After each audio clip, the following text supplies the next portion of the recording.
In today's video, I will show you how to remove highlights from a PDF document using two simple methods, one with Adobe Acrobat Reader and another with a free online tool.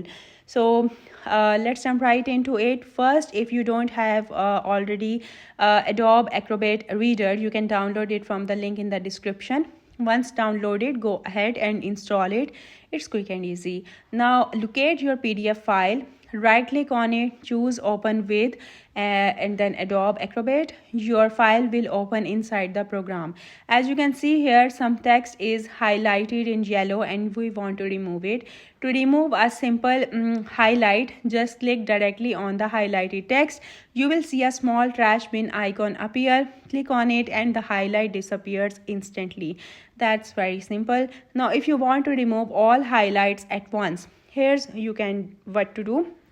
Click on the comments icon on the right hand side. This will open a list of every highlighted text in your document.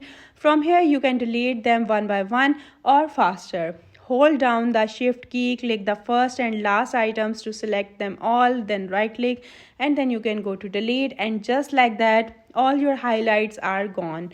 Now moving toward the second method, we will use a free online tool called Seja. That's link is in the description. Open the website, click on upload PDF file and select your file. Once it's uploaded, look for the section that says remove annotations. Here you can choose what you want to remove: highlights, underlines, strikeouts, lines and more. In this case, select highlight only. You can also pick specific pages if you don't want to remove highlights from the entire file. When you are ready, click remove annotations. Wait a moment and you will see that all the highlights have been completely removed.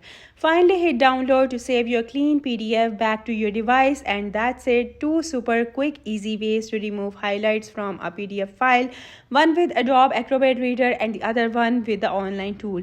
If this video helped you out, don't forget to like, subscribe and leave a comment if you have any questions or tips to share. Thanks for watching and I will see you in the next one.